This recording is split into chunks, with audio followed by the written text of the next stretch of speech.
Gracias por continuar con nosotros. Vamos ya al espacio de la entrevista. Vamos a hablar de diversos temas que están en la agenda legislativa, pero como siempre, pongamos algunos puntos en contexto.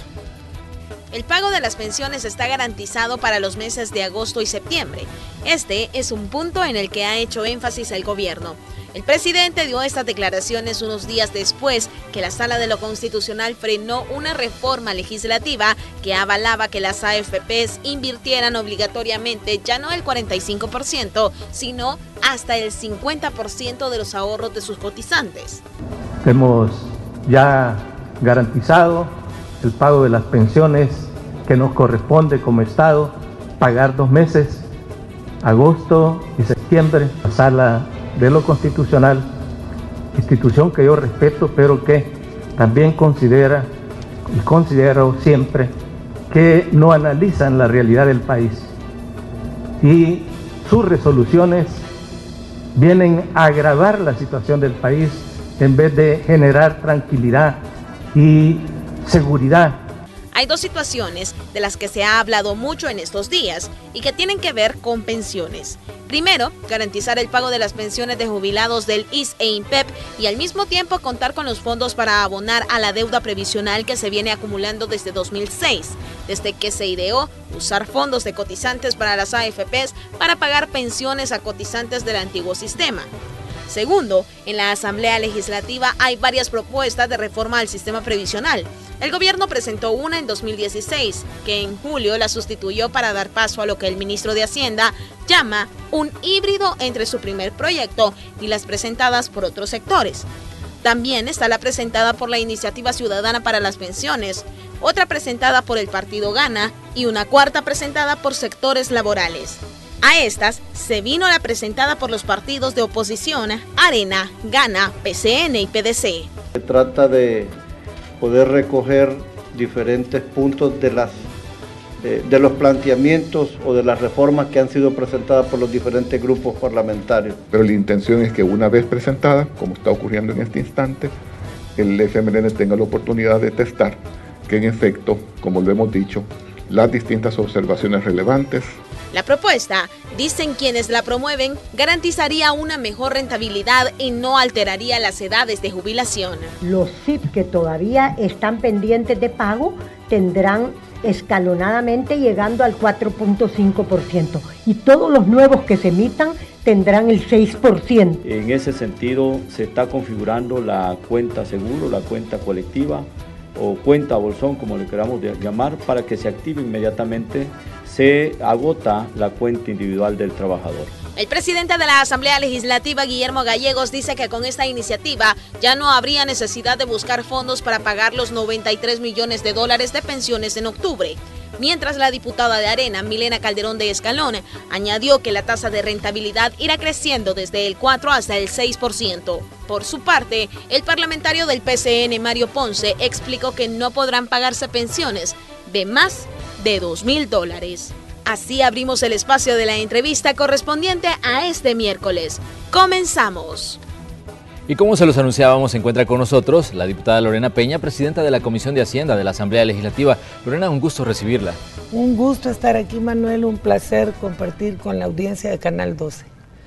Hablemos del tema pensiones, Lorena. ¿Qué es lo que está ocurriendo? Digamos, ¿en qué punto se encuentra la discusión de una reforma integral al sistema y en qué punto se encuentran también las decisiones que se deben tomar para resolver los problemas inmediatos, el pago de pensiones a gente que se jubiló con el Seguro Social y con el INPEP y abonar a la deuda previsional que se viene acumulando, como ya escuchábamos, desde el año 2006? Bueno, como tú sabes, han habido varias propuestas. La propuesta de ASA Fondos, la propuesta de Gana, que son una reacción a la propuesta original del gobierno. El gobierno presentó posteriormente una contrapropuesta, digamos, tomando elementos de las distintas figuras que ahí se han presentado con un propósito. En cualquier circunstancia, mejorar las prestaciones de los trabajadores y contribuir a resolver a la crisis fiscal. Esa es como la lógica del gobierno y que tiene el FMLN, de que este problema de pensiones se debe resolver desde el punto de vista de los derechos de los trabajadores y desde el punto de vista de la crisis fiscal y en ningún caso desde el punto de vista de cuánto más va a ganar una AFP. Entonces, en base a eso se hizo una propuesta, que puedo detallarla después, y se ha contratado, y está ya en el país, el señor Melinsky. ¿Quién es este señor? Bueno, es el actuario que hizo los estudios para la privatización hace 20 años. Es decir, que el sistema actual, el software y todo el modelo actuarial en que se creó, lo trabajó este señor Melinsky, ¿verdad? Que más allá de las opiniones ideológicas que podamos tener, es un actuario reconocido y supuestamente de confianza de Asafondos, pues porque con este hombre hicieron ellos sus trabajos actuariales, entonces el gobierno lo ha contratado para que haga el estudio actuarial con su metodología de la propuesta del gobierno y de la propuesta de Asafondos. Y por otra parte, introducir lo de novedad que tenga la última propuesta de los partidos políticos. En base a ese trabajo, el presidente además convocó a los presidentes de los principales accionistas de las AFP, porque las AFP, recuérdense que fueron un negocio de los bancos privados, o sea, cuando decimos privados estamos hablando de Cristiani, ¿verdad? Y de toda esta gente, de los Imán, los dueños de la banca nacional privatizada, que a su vez se metieron en el negocio de pensiones y que al igual que vendieron la banca, después vendieron las AFP. Pero, entonces, ¿qué opinión tiene usted? Solo le completo esto porque es para la cuestión del proceso. Hubo una reunión con los presidentes de los bancos y hay un acuerdo de trabajar entre los dueños de las AFP para no dar más vueltas y el gobierno a arribar a una propuesta común. ¿Por qué hemos hecho eso? Porque Arena y otros partidos hacen lo que las AFP les digan. Entonces está aquel dicho del circo y los dueños del circo. Entonces realmente quizás es mejor ir donde los dueños del circo, porque lastimosamente los representantes locales de las AFP juegan más al bloqueo político que hace al país Arena, están igual que la sala, pues, que en buscar una solución. Pero los principales accionistas no van a estar de acuerdo en quebrar, ¿verdad? Y esas AFP así como están van a quebrar si no se hace una reforma integral y rápida. ¿Hay un compromiso de volverse a reunir con los principales accionistas de las administradoras de fondos de pensiones? Porque hasta ahora decían que se había quedado nada más como un compromiso abierto, pero que no habían fechas, no había... La fecha es el día en que el señor Melinsky tenga ya sus resultados prácticos, porque con esos empresarios que no vamos a ir a hablar de, como les gusta a los empresarios de aquí, hablar si que les cae bien Hugo Chávez, cosas de esas. Vamos a ir a hablar concretamente, mire, estos son los números.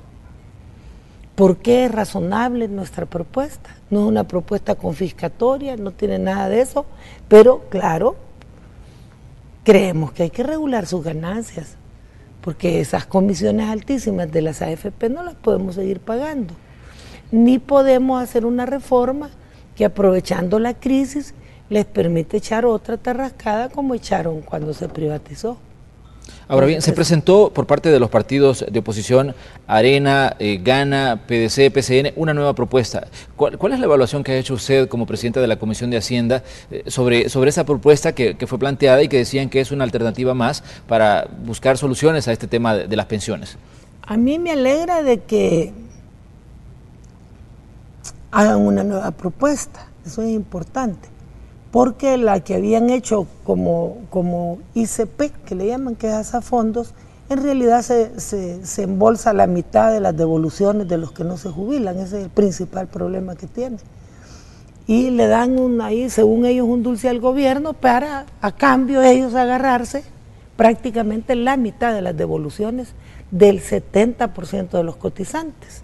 Ese es el problema único y menudo que tenemos con la de Asafondos, que no le podemos permitir que le quite a los trabajadores que no se jubilan la mitad de lo que han ahorrado. Ese es el detallito. Lorena. Pero esta nueva, entonces hay que analizarla, porque está ahorita en manos de los técnicos, plantea cosas del gobierno, cosas de ellos, tampoco tiene un estudio actuarial. Sin embargo, la hemos sometido al crisol del estudio actuarial ya para que de una vez, y eso no es cosa de meses, en los próximos días podamos tener un resultado, porque esa reforma debe estar antes de la aprobación del presupuesto.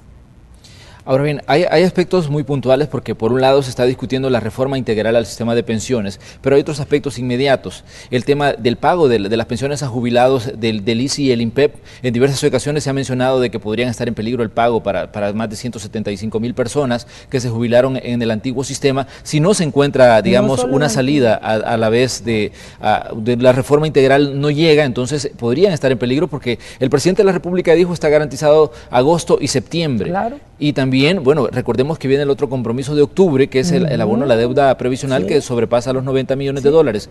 ¿Qué tan cerca podría estar, digamos, de un impago El Salvador si no se llega a un acuerdo en materia previsional? Una primera aclaración es que de esos 175,000 jubilados, 78,000 son de las AFP, no son del viejo sistema. Es decir, que el gobierno le da a la AFP para que la AFP le pague a su jubilado.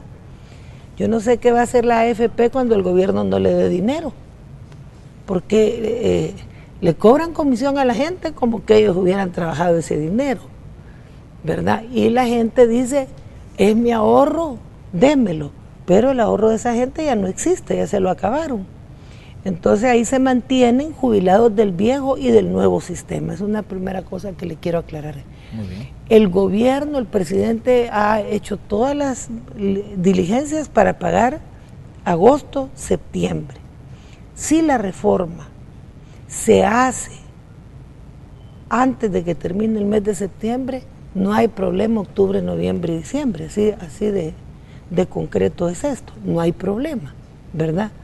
Si la reforma no se hace, va a haber un serio problema de varios tipos. Primero, esas AFP, ¿de qué van a vivir? Si la base de funcionamiento de ellas es de que el gobierno les paga dinero, no solo es la cotización, ¿verdad? Segundo, entonces ese sistema quebraría. Y no es culpa de nosotros, porque había una fuente de financiamiento que la maravillosa Sala de lo Constitucional congeló hasta esta fecha. La sala es increíble, quita la fuente de financiamiento y después dice, Dios mío, no hay financiamiento.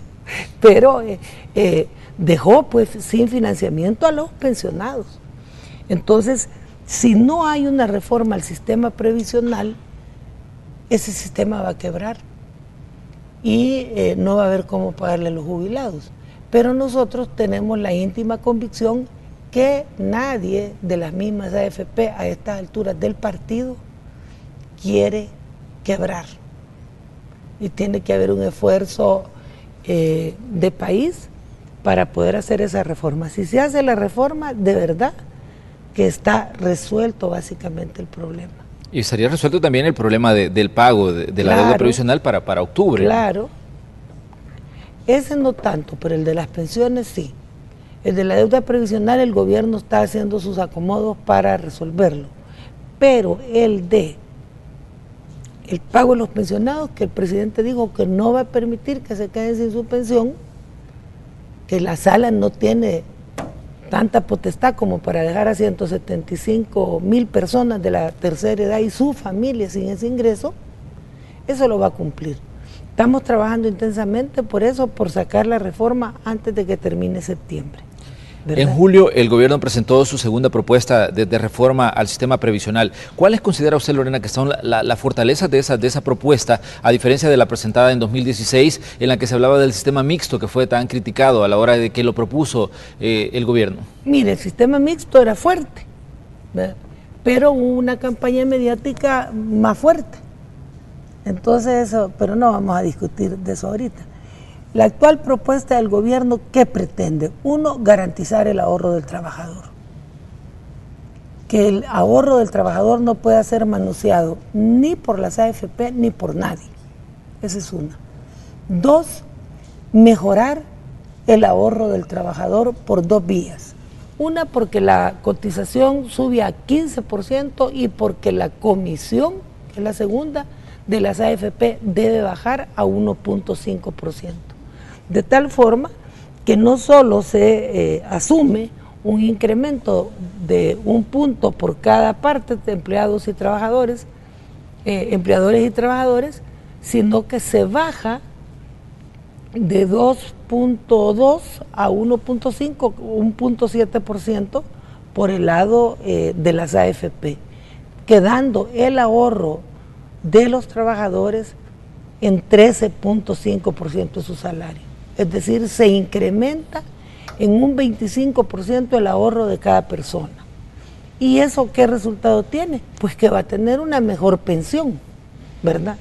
Esas son las grandes fortalezas. Y la tercera es de que crea un fondo donde el gobierno aporta el 5% del presupuesto y se crea una cuenta de ahorro colectiva para respaldar los gastos de los jubilados actuales de ambos sistemas, ¿verdad? Y esto tiene sostenibilidad en el tiempo y evita, frena, pero de manera importantísima, el proceso de endeudamiento público y en ese sentido da una garantía importante, digamos, al sistema y a los pensionados. Lorena, ayer trascendía de que el FMLN estaba solicitando un estudio sobre el impacto que ha tenido, digamos, el trabajo de las AFP sobre la situación, digamos, de los trabajadores. ¿Qué estarían buscando con estos datos ustedes, Lorena? Mire, nosotros siempre estamos atentos a ver cuáles son los resultados medidos en el largo plazo de lo que hacemos en políticas públicas en este país. Y creo importante decir de que casi nadie se ha preocupado de ver el impacto en los pobres de las cosas que se han hecho en El Salvador. Y por eso es importante tener estos estudios, porque una cosa es ponerse a decir de que todo ha sido maravilloso y otra cosa es que se demuestren los hechos. Es muy importante que la población cobre conciencia, porque si no la gente dice, ¿y por qué mi pensión es tan chiquita? ¿Y por qué se acaba el dinero? Porque no tienen un análisis de cómo esas medidas han impactado su vida. Bueno, que también es una realidad, diputada Peña, que mucha gente se preocupa, digamos, del proceso de retiro hasta que ya le toca, digamos, abandonar su puesto de trabajo. Antes nunca se piensa con cuánto me voy a jubilar. Mire, hay un caso importante que hemos estado documentando ahí mismo en la Asamblea Legislativa, y es el siguiente. Nosotros conocimos de una trabajadora de la Asamblea que gana $1,040. Y ya le llegó su edad de retirarse y dijo, bueno, me voy a retirar, voy a ir a hacer mis cuentas. Con más de 25 años de trabajar, creo que ya andaba por los 27. Y le salió una pensión de $210. Esa es la realidad. Ese es el robo del siglo, mire, que hicieron los de Arena, ¿verdad? Entonces yo creo que la población debe estar consciente de eso, porque a esta edad, digamos de 40, 35 años, mucha gente se traga los cuentos que le dan, pero cuando ya tenga 60, 65 y vaya a buscar cuánto tiene, entonces ya va a ser muy tarde. Por eso es importante que la gente se preocupe por conocer cuál es el sistema real en que se está viviendo. Muy bien, vamos a hacer una pequeña pausa comercial, pero les invitamos a que continúen con nosotros. Estamos conversando esta mañana con la presidenta de la Comisión de Hacienda de la Asamblea Legislativa. Ya volvemos.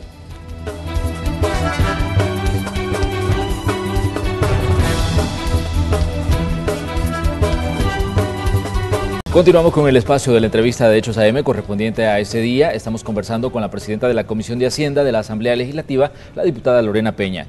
Diputada, hablemos sobre las resoluciones de la Sala de lo Constitucional. Hay una que tiene que ver con el presupuesto de 2017 y, bueno, piden a la Asamblea que haga cambios al presupuesto y le dan hasta octubre. ¿Cómo va esta situación y cuál es el análisis que hace usted como presidenta de la Comisión de Hacienda, que sería, en todo caso, la encargada de trabajar estos cambios al presupuesto? Ni Dios quiera si la Asamblea nos prohíbe meterle, la Constitución nos prohíbe meterle mano al presupuesto. O sea que ahí la sala, a saber en qué estaba pensando, porque la Constitución es expresa en que nosotros no tenemos iniciativa de ley en materia de presupuesto. Única y exclusivamente el presidente de la República, a través del titular de Hacienda, y para la formulación de presupuesto en acuerdo de Consejo de Ministros. Ese es el órgano facultado para realizar esta función. Y nosotros lo que podemos es aprobar o desaprobar y nunca incrementar. Entonces, cuando ellos dicen que la Asamblea haga las reformas, es realmente un contrasentido, porque nosotros no tenemos la dirección de las finanzas públicas, mucho menos la facultad para decir, a ver, a este denle tanto para llantas, aquí quítenme profesores, creo que hay muchos, suban, porque para tomar esas decisiones hay que estar en el Ejecutivo. O sea, yo no me siento en valor de decir, por ejemplo, si hay muchos maestros o pocos, o si faltan enfermeras o sobran, o si mucho doctor, o no sé, entonces esa es una cosa propia y sabiamente así está en la Constitución del Ejecutivo. El ministro de Hacienda precisamente ayer les mandó una carta a los señores de la sala pidiéndoles algunas aclaraciones, y él les decía ahí de que el Consejo de Ministros les planteaba, el señor ministro ya está trabajando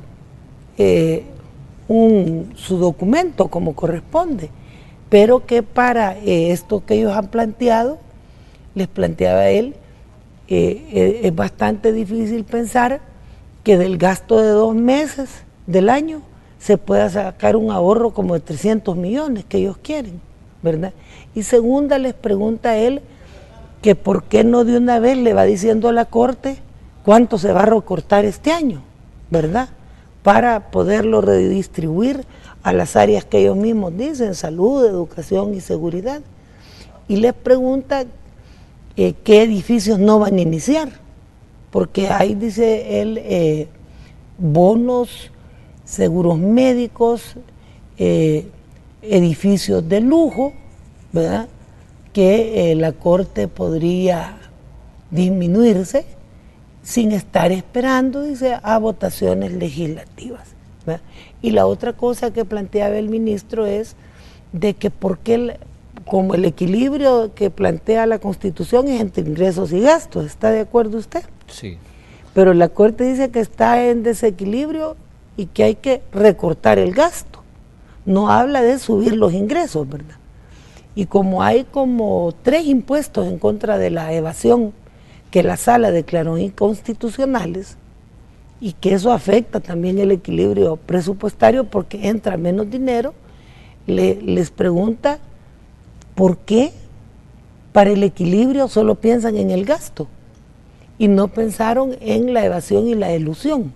Entonces, él ha planteado eso. Por otra parte, les pide que le den las disponibilidades de la Corte para poderlas usar en este proceso. Entonces yo entiendo de que el ministerio va a estar pendiente de esto. Yo creo que lo que ellos hicieron es mediático. Nosotros no tenemos facultades para lo que ellos dicen. Además, técnicamente es casi que una basura.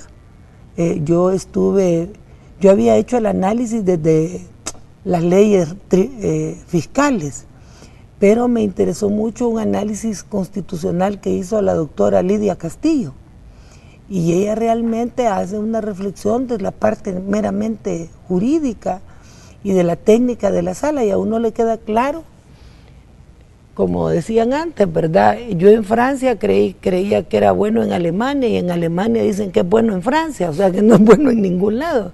Porque yo desde el punto de vista económico decía, bueno, quizás de esto no saben, pero en lo legal algo sabrán. Pero viene una constitucionalista y dice, yo no me voy a meter en discusiones económicas, pero en lo legal están mal. Entonces, esa es una distracción. El punto principal ahorita es reformar las pensiones.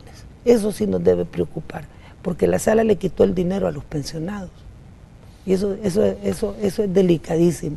Entonces, por lo menos, en lo que a mí respecta, no voy a estar, que ellos dicen rana y yo brinco, porque no es así la cosa, ¿verdad? Nos vamos a concentrar en lo de pensiones, que hoy por hoy es lo más importante, porque eso, por un lado, impacta el presupuesto, pero por el otro, y lo más importante, impacta la vida de 600,000 cotizantes actuales y 175,000 jubilados.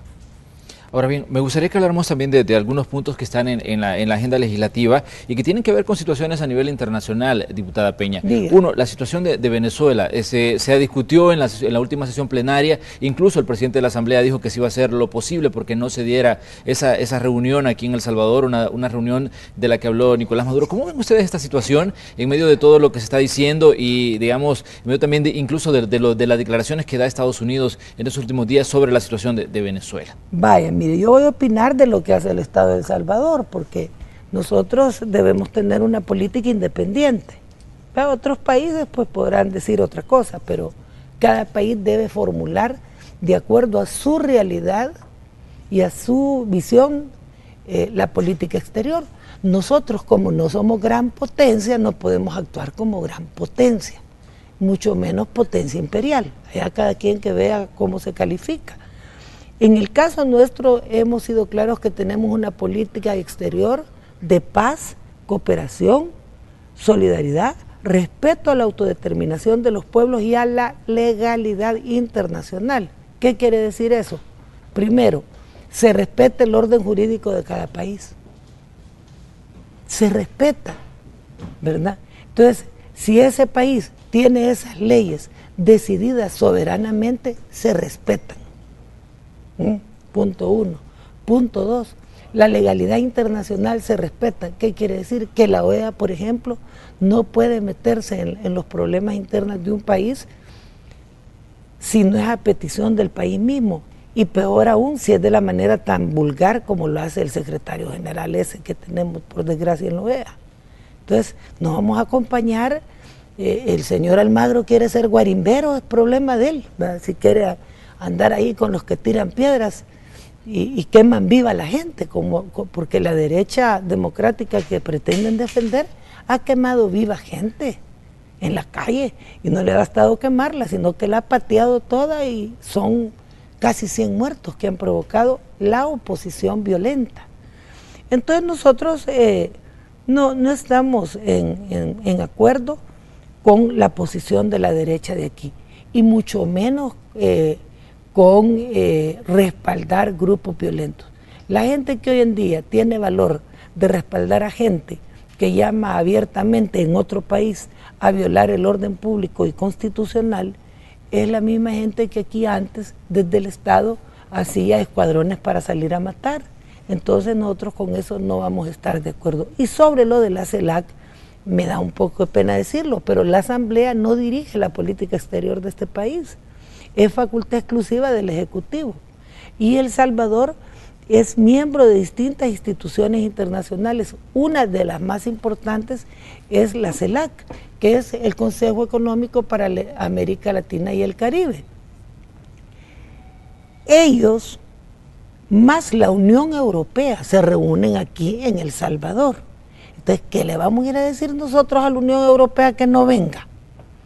Y que El Salvador diga que no se reúnan aquí todos los países de la región. Eso me parece un atraso increíble, pues. Pero en fin, cada quien es libre de pensar como quiera. Nosotros respaldamos el diálogo y la vocación de paz que manifestaron en las urnas los venezolanos.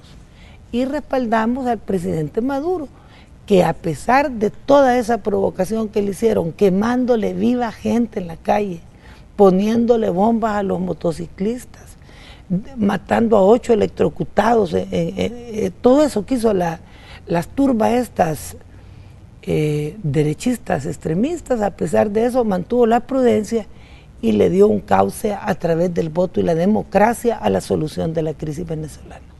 Ahora bien, hay otras situaciones en el ámbito internacional de las que me gustaría conocer su opinión. Estados Unidos anunció que se suspende el programa de refugiados para el Triángulo Norte. Algunos ya hablan de que esto tiene otras implicaciones, pero me gustaría conocer su visión respecto a esto, de que es una de las últimas decisiones anunciadas por la administración Trump y que afecta directamente a El Salvador. ¿Por qué? Porque de 3.000 personas que se beneficiaron con este, digamos, este programa que se conocía como CAM, más de 2.000 son salvadoreños. Sí, es preocupante y yo creo que eso es parte de una serie de medidas que el señor Trump está tomando contra los latinoamericanos y particularmente contra los centroamericanos.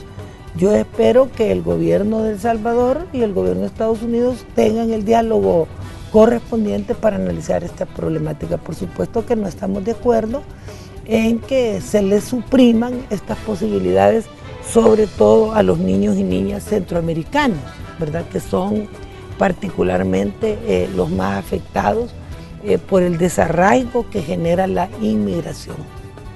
Muy bien. Diputada, le queremos agradecer que ha venido a conversar con nosotros esta mañana. Obviamente estamos pendientes de todo lo que ocurre en la Asamblea Legislativa y en especial en la Comisión de Hacienda, donde se están tratando temas tan importantes como este del tema pensiones. Bueno, muchas gracias y aquí puedo estar cuando usted nos invite. Muchas gracias. Bueno, vamos a cerrar así el espacio de la entrevista, vamos a una pausa y regresamos con información en directo de los equipos de Noticiero